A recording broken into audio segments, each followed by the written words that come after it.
What's going on, guys? My name is Aldenero and welcome to episode 121 of my career mode series with Manchester United. So I don't know how many of you guys are going to be watching this episode because I have lost hundreds of subscribers over the last month or so because people just got impatient waiting for me to return to career mode.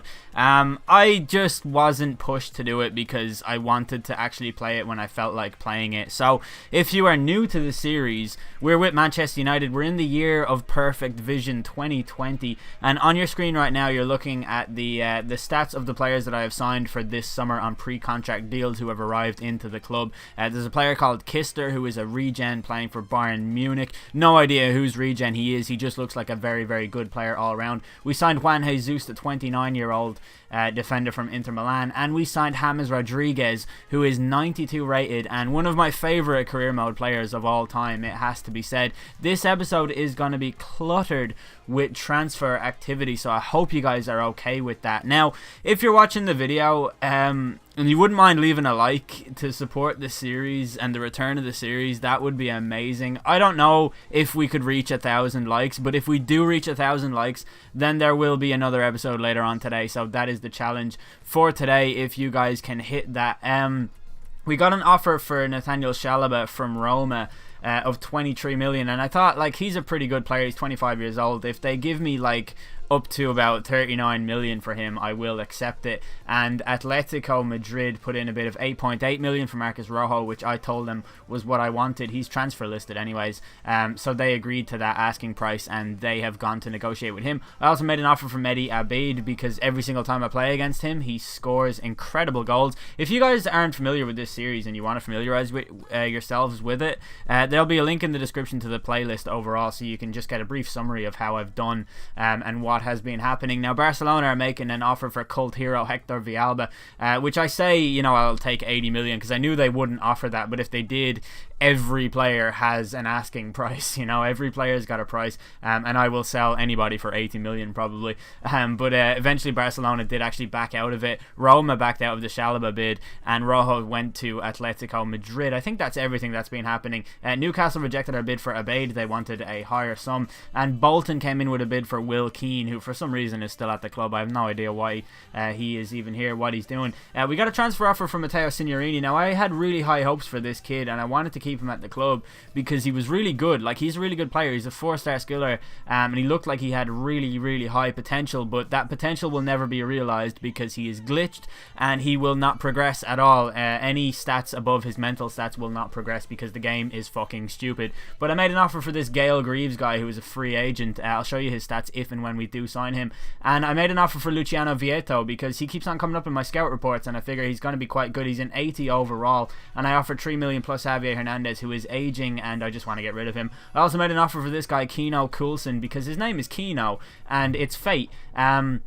But also he looks like a good English defender with high potential, and I think that's quite a realistic signing, in all honesty. Like, it's not, you know, when you get to this stage, we're in the year 2020, right? That's 5 years away from reality, 6 years away from this season, 6 seasons away from now. Like, I mean, 6 seasons ago, Gareth Bale was a left back, so anything can happen, and as the series does progress, it will get less and less realistic, and that's just a thing that happens, and there's nothing that anybody can do about that. But Everton accepted our bid for Kino Coulson. I just said that as a disclaimer for anybody who's whining about, oh, you shouldn't have signed James Rodriguez, that would never happen. Like, shut up, you don't know what's going to happen in football. Football is stupid sometimes.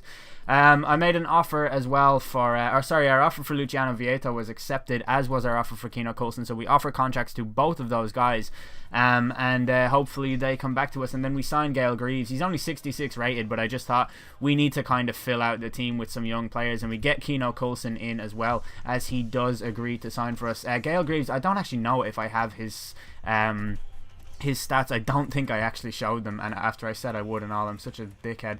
Basically he's fast, and that's about all he has to his game, but he'll do as a youngster who can play in the Capital One Cup and give someone else a rest or whatever. Like, I just signed him to really just fill up the numbers in the team, and we get Luciano Vieto in on a decent enough deal, 3 million plus Javier Hernandez. Like, that's not too much. I also went and I made an offer for Marco van Ginkel from Chelsea because he always seems to play well against me too, and sometimes I just get a feeling about players like that.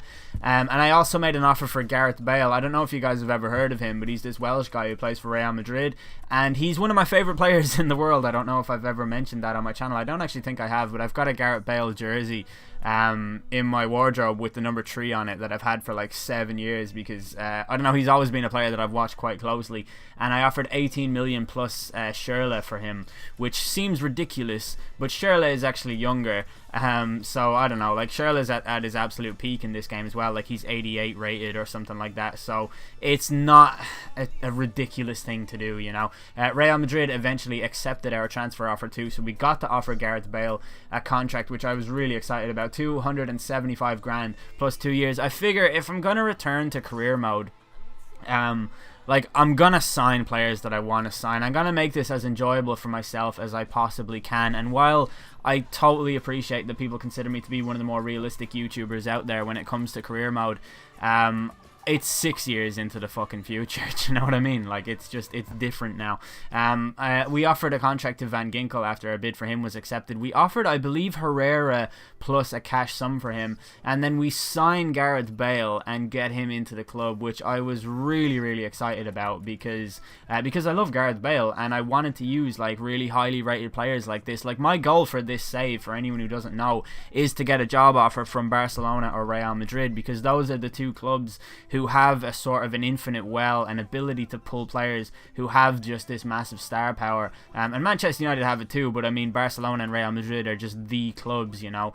There's a reason that players want to leave United to go to Real Madrid and stuff like that. Like, I want to go to one of those clubs. Like, that's my career mode aspiration. I hope that it does happen in this series.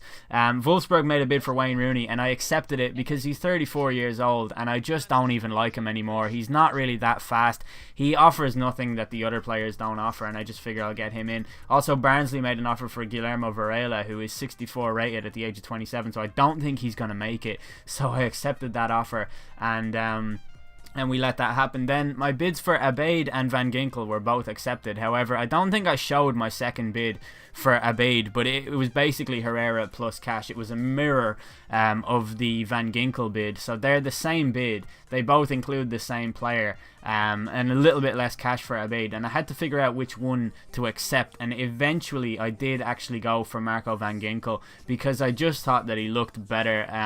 I kind of wanted him more, I suppose. I fear Chelsea more than I fear Newcastle, and it's good to weaken them along the way too. They get Ander Herrera, but from personal experience, having managed him, I don't really think he's that good. But we go into our first game of the episode, and indeed the season, which is at Wembley against Arsenal in the Community Shield, where we actually played them 2 seasons ago at the start of the season when we were managing Leicester. Was it the start of the season? What did I think it was last season. I think it was last season I was with Leicester, brought them to this stadium to take on Arsenal and beat them. It was 2 seasons ago, I just remembered. Shut up, everybody. But yeah, this is how our team looks like. You've got James Rodriguez, Villalba, you've got Memphis Depay, Gareth Bale. It's just an incredible team. This is the Arsenal lineup with Theo Walcott and a 54-year-old Santi Cazorla playing on the left wing as well, which is pretty good for him. We come up to the second minute of the game with Jack Wilshere on the ball, and his weird effort actually went quite close to that top corner. I thought I'd include that. But then we come up to the 5th minute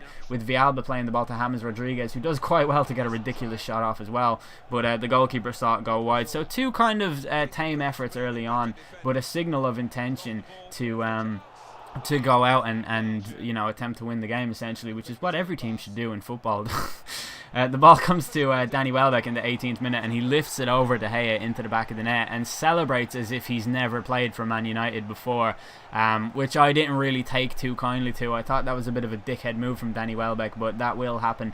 Players will do that in football, especially in video games where their history has not been coded into it like it would be in, say, Football Manager or something like that. But James Rodriguez approaches goal in the 19th minute. He plays the ball to Nathaniel Chalobah, who looks up and plays it back into James Rodriguez, who on his debut almost nets the equaliser just 2 minutes after we fell behind. Then we come up to the 24th minute of the game with Gareth Bale on the ball, and he plays it out to Luke Shaw over that injured player, and then it comes back to Bale, who shoots, and Wojciech Szczesny punches it into the crowd. I don't know if it is actually Szczesny in goal for Arsenal. The goalkeepers sometimes change. But in the 32nd minute of the game, Jack Wilshere came forward. He plays it into Danny Welbeck, who finds Cazorla, who lets it go to the back post to Aaron Ramsey. Ramsey, and their sweeping passing move almost came to fruition in the form of the second goal of the game, but it didn't happen, thankfully enough. And the ball comes to Gareth Bale in the 35th minute, who Ronaldo chops around Martinez and gets into a great position to finish, and easily does so on his debut to equalise for us. Which was really, really good, because our play definitely warranted it. Danny Welbeck came close to making it 2-1 to Arsenal just before half-time, and then in the 55th minute, James Rodriguez plays the ball into Nathaniel Chalobah, who did really well to get into that position, but he swept the shot wide, just dragged it wide with his right foot, which is a bit of a shame. But we come to the hour mark of the game with James Rodriguez on the ball, getting into a great position on the edge of the box. His fancy footwork fools every defender in there, and his right-footed shot finds the back of the net to complete our comeback and put us into the lead, and on course for our first trophy of the season overall, even if it is just a friendly essentially. But in the 79th minute, the ball comes to Rodrigo, who smashes it off the post before seeing it cleared by the United defence. And then we come up to the 90th minute of the game with Hector Villalba on the ball, approaching Morgan Schneiderlin, and he does quite well to just pull the ball back and run into the box easily enough, and then his high dribbling stat just lets him take it past any defender. He finesses it into the back of the net, making it 3-1, widening the gap to 2 goals, and it was pretty much impossible for Arsenal to have come back at that stage. We end up lifting the Champions Shield, Charity Shield, Community Shield, whatever the fuck it's called, and that's that. It looks like we're going to have a really good season, especially with the players that we've brought in and the players that we will bring in the next episode, which you guys can see if this hits 1,000 likes. So yeah, that's the end of this episode. I hope you guys enjoyed it. I've been Elden Hero. Thanks for watching.